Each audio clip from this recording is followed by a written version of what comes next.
Buyers are using technology and websites and ChatGPT to find out more information. They've been, they've been saying for a while, 67% of research is done before they contact a salesperson. It feels like 90% now. Right? It's Sure. just going up. They just go and research. Hmm. So they know a lot. So we've never had such smart buyers. They're also very busy, it turns out, right? So busy, they don't pick up their phones. What do you do? And you write emails, right? If you're a salesperson, oh, yeah, I'll write some emails. And then you use ChatGPT to write some emails, and then every salesperson's doing that. So every email sounds the same, thing stands out, and the volume's 10x what it used to be. So no one's getting anyone's attention. Hi, everyone, and welcome to The Growth Shift. I'm Jennifer from Stile AI Solutions, and I'm excited to have you join us for another episode where we explore the ideas, strategies, and stories that drive real business growth and measurable impact. Today, I'm joined by Stuart Chant, Senior Vice President of Sales Training at Outsell Consulting, a firm known for helping organizations accelerate revenue through world-class sales enablement and performance improvement. Stuart, thank you so much for being here. I'm really looking forward to diving into how Outsell is helping sales teams adapt, perform, and thrive in an increasingly data-driven world. So let's start with a quick intro. Could you please tell us a little bit about yourself and what Outsell Consulting does? Yeah, I should start by saying I am English. I was speaking recently and someone said, don't tell me Australia. And I said, no, actually, I'm English. And they said, well, I was close. So yes, I'm English. I live in California, but we've been with Outsell for about 15, working with them for about 20 years now. I actually hired Outsell when I was an SVP at a sales team of 150 sellers. And I ended up, we had like 150 different sales processes. And then we that year made a loss of $4 million. And we were like, ooh, we better do something about this. All of our sellers are telling a different story. Let's hire someone. So we hired these consultants. Turned out they were fantastic. I thought they were like green berets. I was like, oh my God. I remember thinking at the time, I was like 43. I was thinking, oh, I'm pretty smart. Turns out I was a buffoon. And these guys were great. So I hired them and I ended up leaving corporate America to join them. Amazing. What kind of clients do you typically serve? It's interesting. It's all sorts of clients. Through the years, we worked for all sorts of stuff, financial services and insurance and telephone, communications, medical stuff. I mean, we've done everything. And then recently we've done a lot of construction, a lot of higher education. And over the last 5 years, I'd say it's mainly private equity. A lot of private equity come to us and they say, hey, Stu, we just bought a new company. The sales team, they don't have a sales process or they're struggling. Come and take a look. So that's normally our intro through private equity. Then we meet the leaders of the company, and then we build a relationship, and then we work with them for 6 months to a couple of years to 10 years, just depending on the client. That's amazing. So Outsell's been around for quite some time. How has the business evolved since those early days? And how has your approach to sales training changed as technology and buyer behavior has shifted? So that's a good question. It's interesting. I mean, obviously, we're a sales consultancy, so we've grown and we do more and more on the consulting side, but we've always been kind of a human behavior company. We're trying to change behavior. And I think the way it's changed over since COVID, a couple of things, right? We now have a split business where we do a lot of stuff in person, but we do a lot of stuff online. We're doing small training sessions online, normally with 8 to 10 people. We found if it gets bigger than 8 to 10, it's really hard to make it interactive.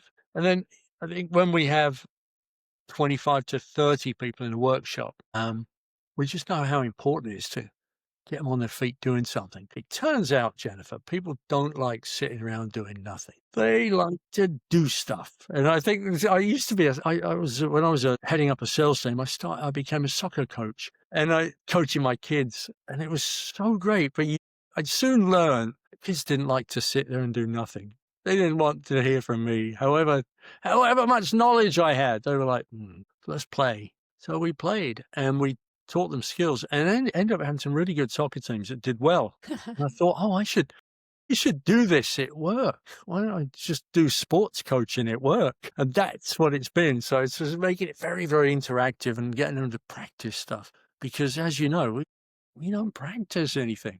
Salespeople just go out there and they say the first thing that falls out of their mouth. They never think about it. They never practice. They never get with their team and prepare and say, well, I'll own rapport and I'll set the agenda and I'll ask the questions and you do this. They just go out there. So any of us as like preparation coaches, interaction coaches.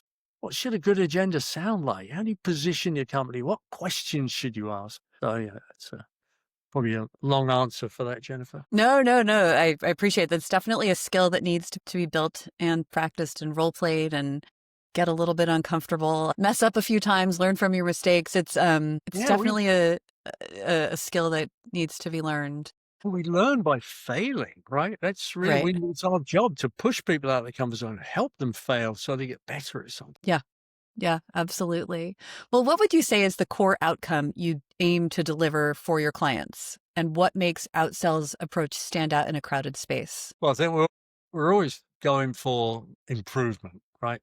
Performance improvement. We want to take someone and make them better at it. And the way you do that is transfer new skills and have them practice it. So if I run through the whole process, what we actually do is we get a phone call and they say, oh, it's not going well. Can you come and help us? And we get to know the company. But we always say, hey, do you have any bright spots? Do you have some people who are killing it? And luckily, Jennifer, in all my years, there's always people killing it. There's always people really good at their job.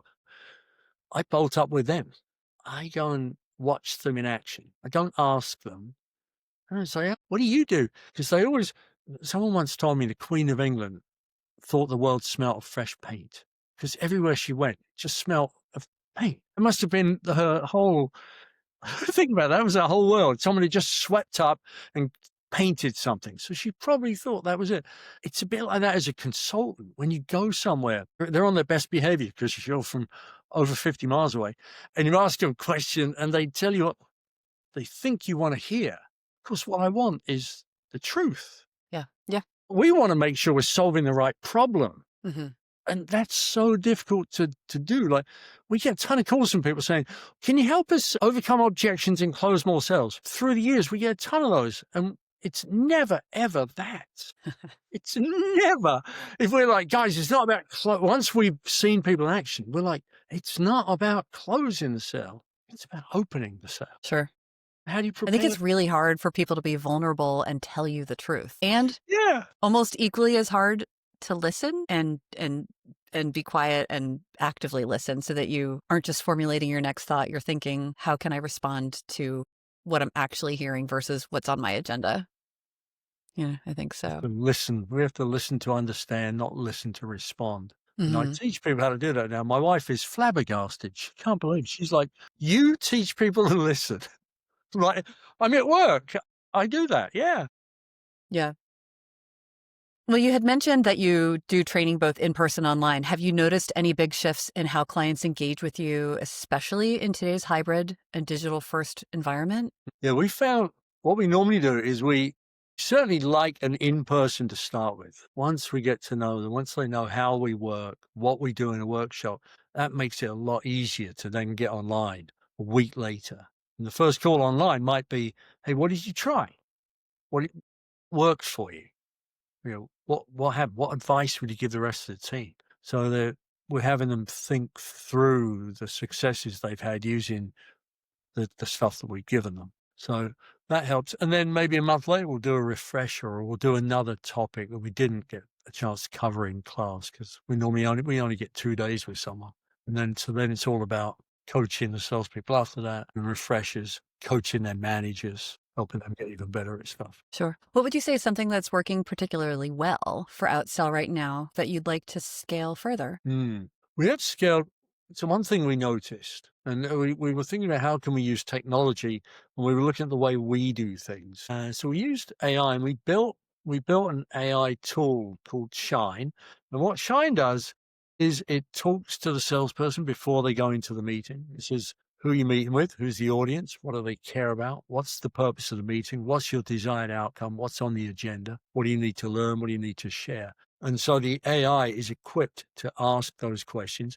And then Shine records the meeting between the salesperson and the seller, and those notes go straight into CRM. It also helps the salesperson do a very good recap, which probably differentiates them, and gives the salesperson a to-do list as well. So it goes CRM, to-do list. Here's what you've got to do. Here's what you promised. Keeps them efficient, and it gives the company knowledge. Because of course the biggest upset with our clients is a salesperson. Salespeople never like typing into Salesforce. Shocker. They've been out working Right. really, really hard trying to reach clients, and now they don't want to do the work of typing it in. So we're like, well, why can't you speak it in? That would be a lot easier. Let's just make it easy to do. Sure. Just to capture those notes after the call, make it super easy. Yeah. Yeah.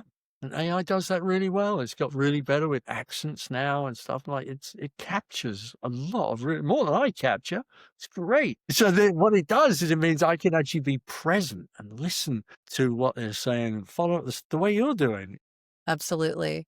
And use your time in a better, more productive way versus just all of the tasks that feel like a little bit of a drag. Yeah. Yeah, yeah. That's amazing. Yeah, AI is tremendous in the way that your company is using it right now. Sounds like it's really helpful for your reps to be productive. So that's a success. On the flip side, every company also faces roadblocks. What are some of the biggest challenges you're focused on solving right now?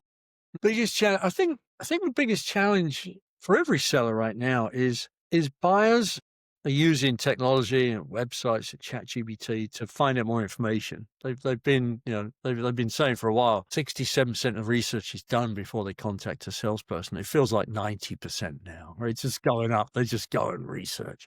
So they know a lot. So we've never had such smart buyers.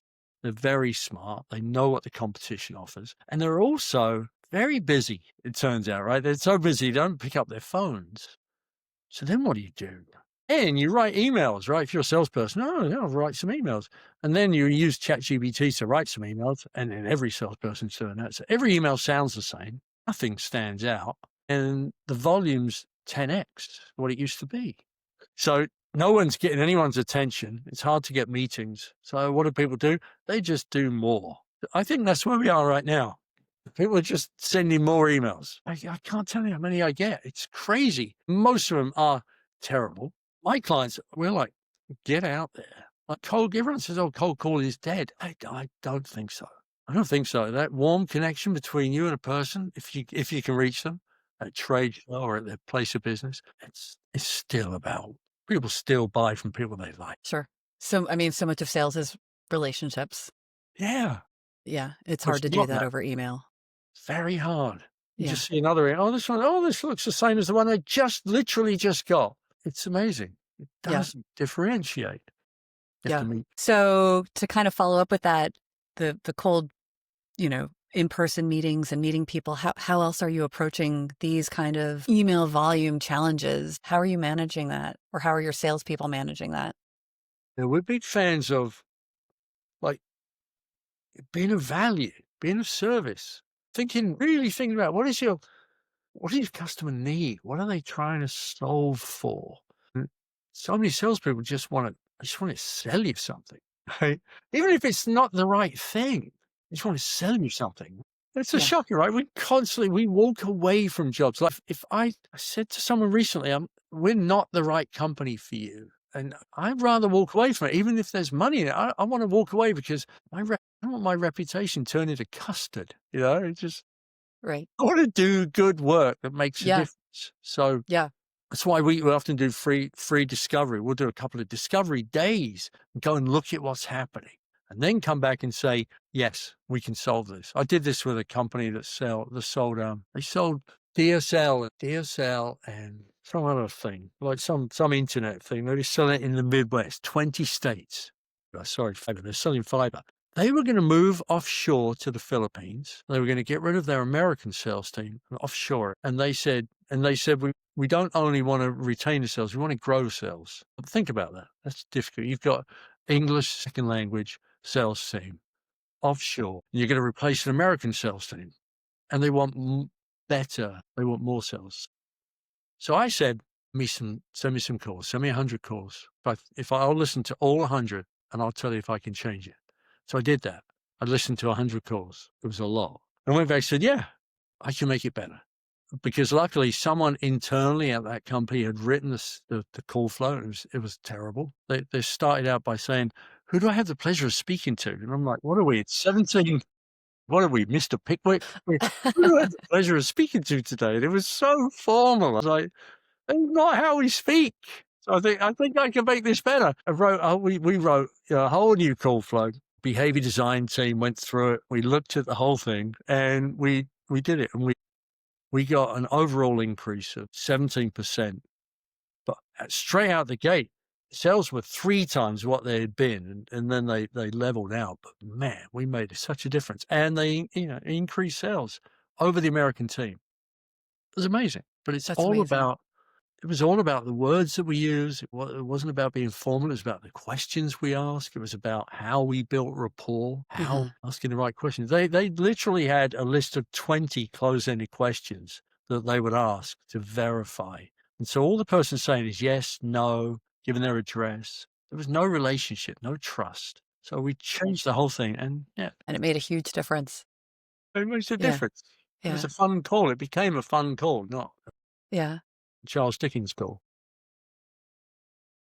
If there was one area of your business that could be simplified or automated tomorrow, what would it be and why? I think the only thing, I love my business. There's nothing I love more than being in a workshop with 20, 25 people and get them on their feet in 3 minutes and working on flip charts and solving problems. I love that part. What I don't like is the travel. Like, can I jaunt somewhere? Can I just get there quicker, easier? If I can do that, that would be a wish. Just get me to a new room without all the travel, without the hotels. Can I sleep in my own bed? It's not possible, but that's the worst thing about my job, right? Everything else, Yeah, that's fair. fantastic.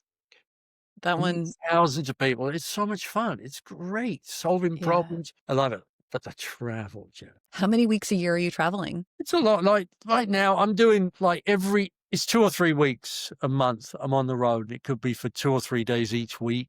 Okay. And it's normally North America, but it's sometimes European travel, sometimes Australia, just sometimes India. It's, So some long haul flights.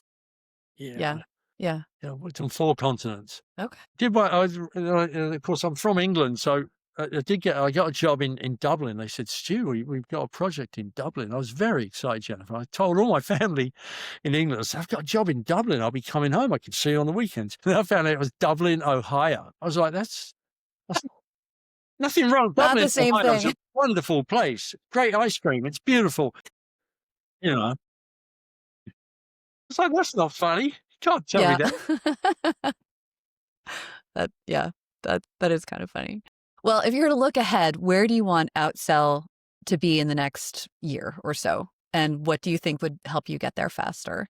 I think, we're a referral business. We just have so many relationships with people, and they're the same people that we've had for 20, 25 years. We've worked with them 4 or 5 times. Doing a project now with someone with a guy called Andrew Lieber. It's the 4th time we've worked with Andrew. It'd be nice, it'd be nice if more people knew about it. That's it, right? And it's our fault. We get busy, we get heads down, we do our work, and we just don't spend that much time getting new clients. Sure. It's still busy. It's not like we don't have to do a lot of that. So we're lucky. That'd be nice if more people knew about us and more people knew that we work on changing habits with Stanford. We kind of work alongside BJ Fogg, who wrote Tiny Habit. And so we're helping people change habits and not just doing sales training, because no one wants sales training, no, Jennifer. Nobody wants that. They want habit change. Sure. They want to be better at something and actually do it for more than 3 days. That's what we Right. do. Yeah. No, I mean, you bring up a couple of good points there.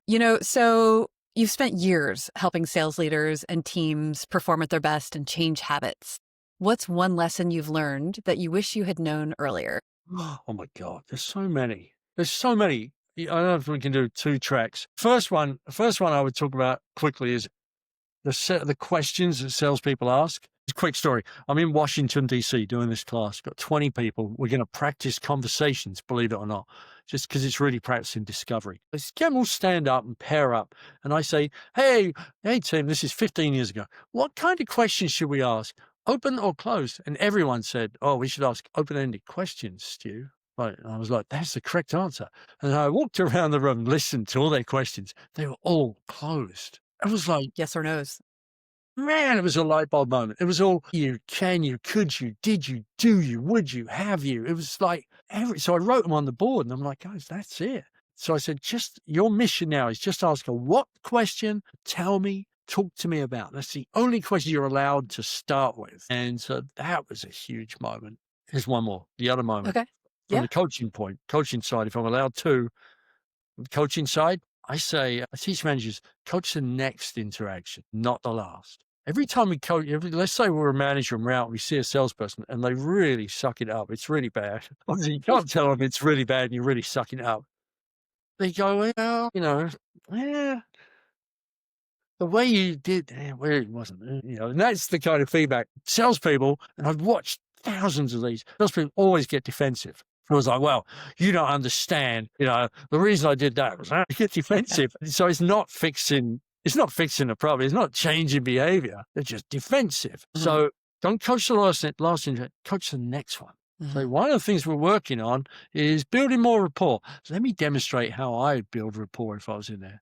And then I'd demonstrate something and then get them to practice. And then I'd say, and then practice again and practice again. And so you're gradually improving the performance of your team, but coaching the next interaction. And You then can't essentially fix that. changing the habit. Yeah, you can't fix that one. That disaster. That's always going to have happened. But the next Right. one. Sure. Yeah. I think we've all we've all been there. What advice would you give to other leaders looking to grow their team and stay ahead in today's rapidly changing market? Oh. I would say, here's what I say this a lot. I was like, get out from behind your desk and go and ride with salespeople. Go and meet customers. Actually, because all salespeople, all sales managers, none of them have got time to do any coaching. None of them have got time to spend time with their salespeople. Only the very best do that. So get out from behind your desk. Go and see what your salespeople are doing in person. Listen to how they frame the sales meeting, and then definitely go and watch your best people, the bright spots. What are they doing that other people aren't doing? And that's really my life, right? I figure out what the best people are doing, and then I write a sales process and teach that to everyone else. It's not magic skills or anything. I'm only a couple of books ahead of the customers. I just watch what they're already doing. Yep. So much observation and listening and taking those insights. Yeah. This has been such an insightful conversation. Thank you so much for joining me, Stuart. Before we wrap up, where can listeners learn more about Outsell Consulting and connect with you online? Yeah, they can definitely find Outsell Consulting at that address. If you type in outsellconsulting.com, it'll pop up. And probably finding me is Stuart at Outsell Consulting, obviously, or LinkedIn. I've got a lot of followers on LinkedIn. Connect with me there. If I can help in any way, if I can send you stuff that will be useful, if I can, whatever we can do to be helpful. That's our mission. Thank you again, Stuart. And to our listeners, thank you for tuning in to The Growth Shift.